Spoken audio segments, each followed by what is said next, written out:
¿Qué tal todos? Estamos aquí con el escritor Diego Treyes Paz, autor de libros como La Procesión Infinita, Bioy, El Círculo de Escritores Asesinos y entre otros. Y hoy día vamos a tener una entrevista con él. ¿Qué tal, Diego? ¿Cómo estás? Muy bien, gracias Andrés por acá, por invitarme a conversar contigo. Sí. Bueno, queríamos saber, abordar más que todo, principalmente tu obra y la temática de tu obra, porque tú te has enfocado bastante en la violencia política, ¿cierto? Digamos que sí es un motivo principal de las obras que he escrito de ficción. En las primeras, en Hudson el Redentor y el Círculo de los Escritores Asesinos, digamos que es un tema que no es el argumento principal, pero está como rodeando toda la trama de estos libros. Y a partir de Bioy, con la trilogía que estoy llevando a cabo, se convierte en el motivo principal de esta trilogía temática, ¿no? Cuya segunda parte es La Procesión Infinita. Y en cuanto a estas últimas, por ejemplo, La Procesión Infinita es una novela hasta cierto punto detectivesca, policíaca, porque el personaje principal, Diego, que es un escritor, intenta resolver el misterio de la muerte de su amigo, más o menos, ¿no? Ujú. Entonces, ¿cuándo nace en ti esta fascinación, esta pasión, este gusto por la novela policíaca? Yo creo que nace tarde. Yo creo que nace tarde porque mi formación literaria, ¿no? Es más clásica. Ah, yo en realidad cuando era joven no leía novelas policiales, sino leía desde los autores del boom hasta Faulkner, ¿no? Joyce. Más adelante llego a otros autores más cercanos al post-boom como Puig, como Bolaño, como Pilla, como Pitol, como Monterroso. Eh, pero la novela policial me surge precisamente del interés que yo tengo hacia esos autores, ¿no? Esos autores como Pila o Bolaño, por darte dos ejemplos, o Ibargüengoitia, que lo que hacían con los llamados, mal llamados géneros menores, como el policial, porque eran populares, era interpretarlos de una manera muy personal, hacer como vueltas de tuerca con los elementos principales de la novela policial. El más llamativo quizás en varios de estos casos era la ausencia de detective, o que el foco principal de las novelas no estuviera centrado en un protagonista que fuera un detective, alguien que va a resolver los casos. Entonces me interesaba mucho la manera en que le daba la vuelta al policial, y a partir de ahí, desde mi, digamos, lado más académico, porque yo escribo una tesis sobre esta novela policial alternativa, que es como yo la llamo, eh, digamos que comienza a surgir esta idea no de hacer novelas policiales, sino de hacer novelas que tuvieran una suerte de enigma o de enigmas concéntricos que generaran sorpresas en el lector. Pero esto ya viene desde antes, ¿no? Digamos, si uno lee algunas novelas de Vargas Llosa, por dar un ejemplo, como Conversación en la Catedral, hay un momento en que una sorpresa muy importante se revela, ¿no? Entonces son los datos ocultos de la novela clásica, simplemente que yo le he dado, sobre todo en la trilogía y en el Círculo de los Escritores Asesinos, este componente de misterio, a veces de thriller, que lleva el policial, ¿no? No me considero en absoluto un autor de género. Eh, no tengo un detective, por ejemplo. Quizás en el futuro tenga alguno que sea absolutamente atípico. Como teórico me interesa más la novela policial que como narrador. Ok. Entonces, en cuanto a la novela policial, tú has mencionado la novela policial alternativa, que es como que una novela policial sin policía, sin una figura eh, clásica en cuanto a resolver misterios. Y el misterio no se nos es revelado tanto a nosotros como al narrador principal, que creo que es Diego. ¿Qué tanto crees tú que compartes con este personaje, Diego? Bueno, el personaje del Chato Ajá. es un personaje que aparece desde mi primer libro. Ok. Es un libro muy autobiográfico. Hudson el Redentor es un libro que se presenta como de relatos y que siempre pensé que era un libro de cuentos, pero que luego, De hecho se llamaba Hudson el Redentor y otros relatos edificantes sobre el fracaso. Es un título que yo modifiqué en su reedición de 2013 a Hudson el Redentor, y así va a quedar. Entonces el Chato aparece en ese libro, aparece en El Círculo, y luego va a aparecer en casi todos, salvo en Bioy, porque hasta en Adormecer a los Felices hay un par de cuentos o un cuento donde aparece él. Y en la primera vez en la que se llama Diego es en La Procesión Infinita. Entonces yo diría que es una suerte de Emilio Renzi, ¿no? Una adaptación de Emilio Renzi, o de Velano, o de el típico alter ego, que tiene algunas particularidades, ¿no? La primera particularidad que tiene es que dentro del proyecto narrativo que yo llevo a cabo, me interesa mucho la verosimilitud, y el personaje de Diego, del Chato, va envejeciendo, ¿no? De alguna manera conmigo. Algunas de las cosas que ha hecho el Chato son directamente, vienen de la realidad, quizás deformadas, quizás un poco exageradas, pero mucho de su devenir está relacionado con lo autobiográfico. La Procesión Infinita, de los 5 libros de ficción que yo he publicado, es, junto con Hudson el Redentor, otro de los libros más autobiográficos. Pero en absoluto es no ficción. No es tu vida. Eso es lo que llaman novela de no ficción. Sí.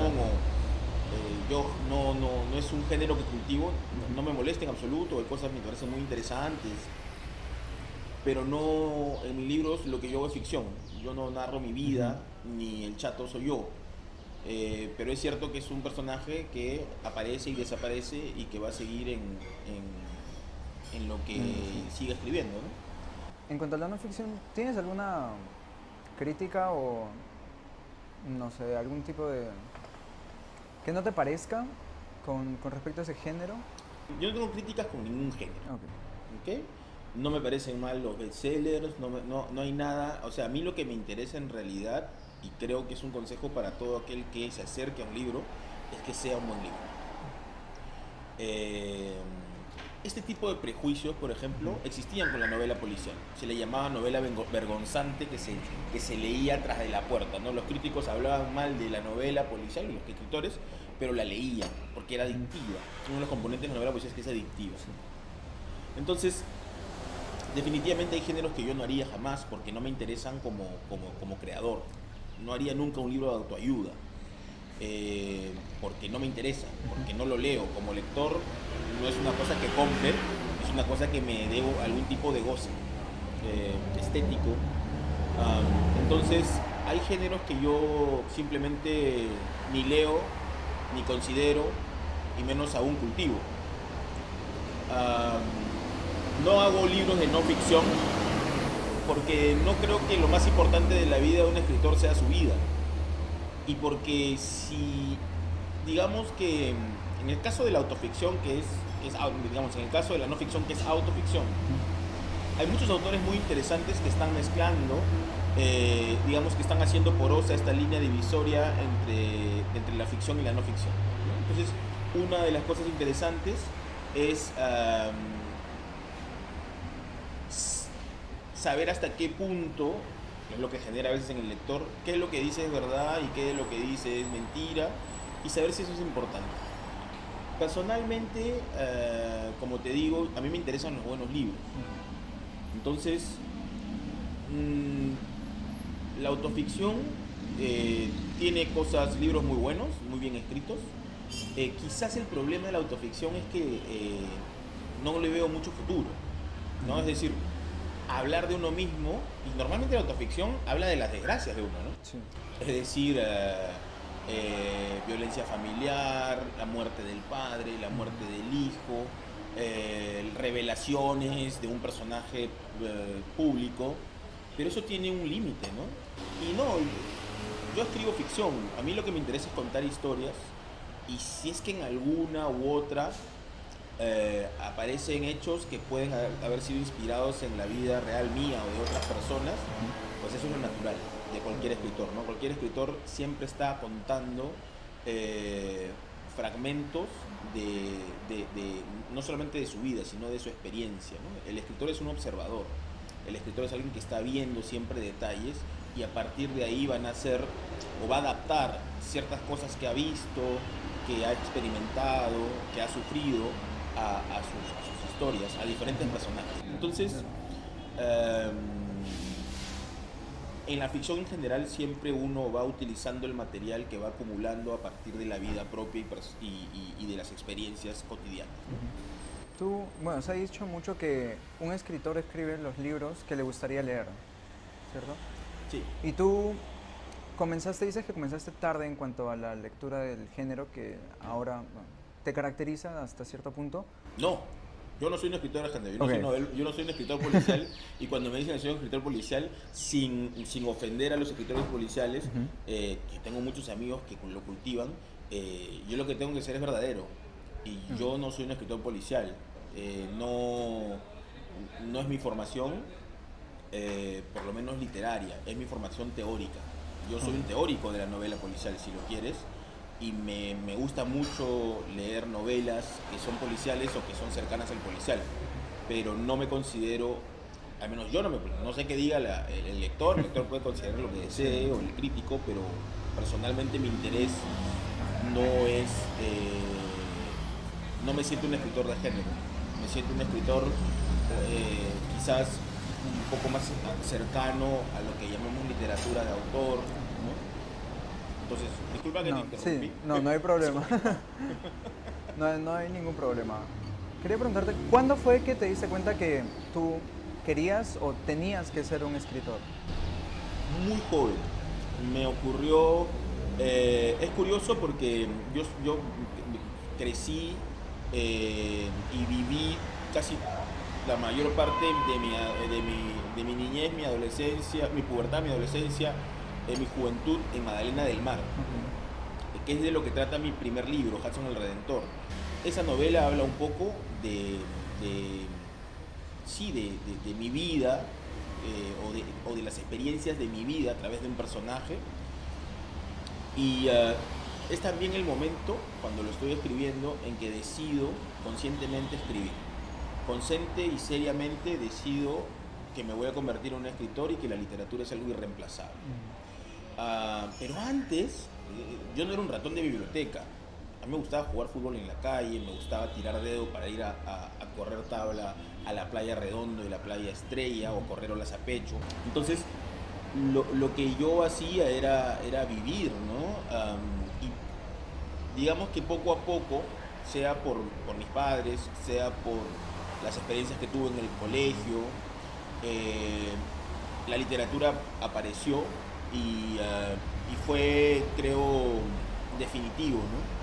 Con mucho miedo, porque es lo que ocurre siempre a los escritores que están empezando, empecé a darme cuenta que lo que a mí me interesaba mucho más a veces era encerrarme a escribir y a crear y sobre todo a imitar, ¿no? Porque uno lee y lo que hace es mímesis al inicio, ¿no? Es decir, como tú dijiste, quisiera escribir algo que sea tan bueno o que me produzca la misma sensación que me produjo tal o cual libro.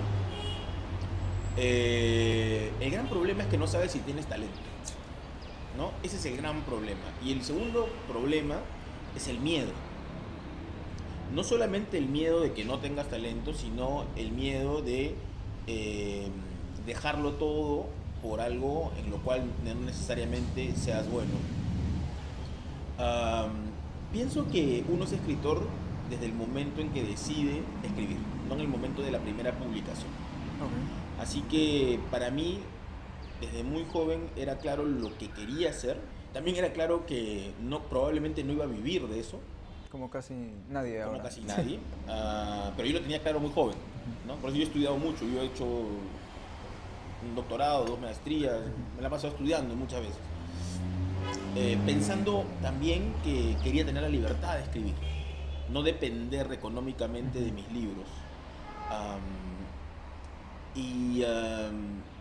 Cuando ocurre, creo que ya decido que era irrenunciable, ¿no? Que la literatura era una suerte de enfermedad que uno aceptaba y que yo acepté. ¿no?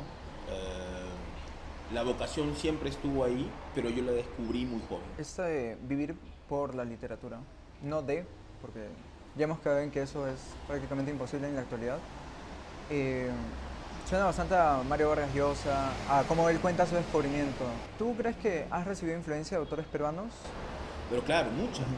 Para empezar, muchos de los escritores peruanos de mi generación que están publicando, están teniendo una carrera muy interesante, un proyecto narrativo serio, Vargas Llosa era una figura tutelar, ¿no?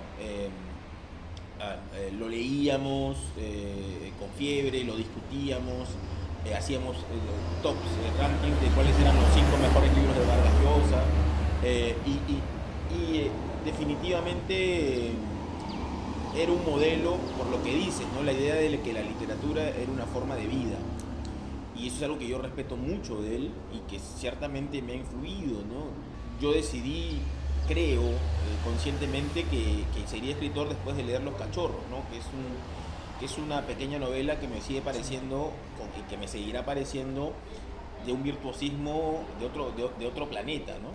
Evidentemente Vargas Llosa no era el único, ¿no? Ribeiro era muy importante Reynoso, y otros autores, Gutiérrez, de Malca también en un momento muy importante, y aparte era gente que podías conocer. Sí. Me interesaba mucho, siempre me interesó el tipo de escritor que tuviera un compromiso férreo con la literatura y que siempre fuera más importante que cualquier postura, ¿no? Y no era fácil a veces tener relación con escritores que tuvieran eso tan claro. Yo tengo la teoría de que los escritores se reconocen a distancia, los escritores que realmente que van a dejar la vida por escribir. Y eso era lo que me interesaba. Lo que me interesaba era acercarme a estas personas que hicieran algo contra el miedo que yo sentía sobre si podía o no, o debía escribir. Okay. Pasando a La Procesión Infinita, ahí vemos que tú retratas a dos personajes femeninos bastante fuertes, como lo son Cayetana Herencia y Chiquita. Sí. Sí. Esto no se ve mucho en la literatura peruana. ¿Tú creerías que hay una deficiencia en cuanto al retrato de mujeres? Porque digamos que la mayoría de escritores, al menos los conocidos, los famosos, los cuyos nombres están en las portadas, son hombres.